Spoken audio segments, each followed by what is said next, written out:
എറണാകുളം കൊച്ചി ഭാഗത്ത് എത്തിച്ചേർന്ന് കഴിഞ്ഞപ്പോൾ ഞങ്ങൾ നടത്തിയ ഒരു ജങ്ക യാത്രയാണ് ഈ എപ്പിസോഡിൽ ഞാൻ പുറത്തിറക്കുവാൻ ഉദ്ദേശിക്കുന്നത്.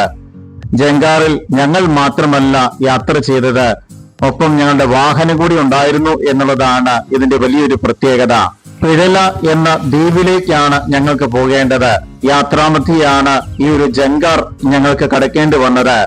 എങ്ങനെ മുന്നോട്ട് പോകും എന്ന് ഞങ്ങൾ സംശയിച്ചു നിൽക്കുമ്പോഴാണ് ചേട്ടന്മാരുടെ അറിവിൽ നിന്ന് ഈ ഒരു ജങ്കാർ സർവീസ് ഇവിടെ ഉണ്ടെന്നും ഇങ്ങനെയാണ് മറുകരയിലേക്ക് പോകുന്നത് എന്നുള്ള കാര്യങ്ങളൊക്കെ ഞങ്ങൾ മനസ്സിലാക്കിയത്.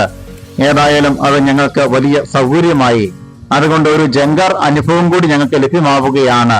ഞങ്ങളുടെ വാഹനം ഇത് ജങ്കാറിലേക്ക് കയറ്റുകയാണ്. നല്ല ഡ്രൈവിംഗ് വൈവിധ്യത ഉണ്ടെങ്കിൽ മാത്രമാണ് ജങ്കാറിലേക്ക് ഇതുപോലെ കൃത്യമായിട്ട് നമുക്ക് നമ്മുടെ വാഹനം പ്രവേശിപ്പിക്കാൻ സാധിക്കുകയുള്ളൂ. ഞങ്ങളുടെ ബാച്ചുകാരനായ വ്യക്തി നല്ല എക്സ്പേർട്ട് ഡ്രൈവർ ആയതുകൊണ്ട് ആ രംഗങ്ങളൊക്കെ ഞങ്ങൾ എല്ലാവരും തന്നെ മൊബൈലിൽ പകർത്തുകയുണ്ടായി, ഓർമ്മയെ സൂക്ഷിക്കുവാൻ വേണ്ടി മാത്രം. ഏതായാലും ഞങ്ങളെ സംബന്ധിച്ചോളം തെറ്റുകളൊന്നും കൂടാതെ നല്ല വൈവിധ്യമാർന്ന ഡ്രൈവിംഗിലൂടെ ജങ്കാറിലേക്ക് തന്നെ ഞങ്ങളുടെ വാഹനം എത്തിച്ചേർന്നിരിക്കുകയാണ്.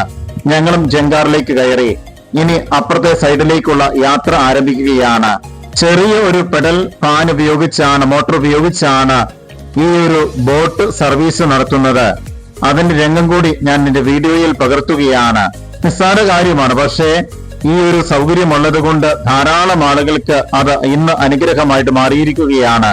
ഞങ്ങൾ പാലക്കാരെ സംബന്ധിച്ചോളം, ഞങ്ങളെ സംബന്ധിച്ചോളം വ്യത്യസ്തമായ ഒരു അനുഭവമായിരുന്നു ഈ ഒരു ജങ്ക യാത്ര എന്ന് പറയുന്നത്. രണ്ട് ബോട്ടുകൾ കൂട്ടിക്കെട്ടിക്കൊണ്ടുള്ള ഈ ഒരു പ്രത്യേക രീതിയിലുള്ള ജങ്കാർ സർവീസ് അത് വ്യത്യസ്തത നിറഞ്ഞതാണ്. നല്ല അനുഭവം ഈ യാത്ര ഞങ്ങൾക്ക് സമ്മാനിക്കുന്നുണ്ട്. ഞങ്ങളുടെ വാഹനങ്ങൾ കൂടി ഈ ഒരു ജങ്കാറിൽ പ്രവേശിപ്പിച്ചു കഴിഞ്ഞപ്പോൾ എന്തിനേറെ നല്ല വ്യത്യസ്തമായൊരു മറ്റൊരു അനുഭവം, മറ്റെങ്ങും ലഭിക്കാത്തൊരു അനുഭവം ഞങ്ങൾക്ക് ലഭ്യമാവുകയായിരുന്നു ചെയ്തത്.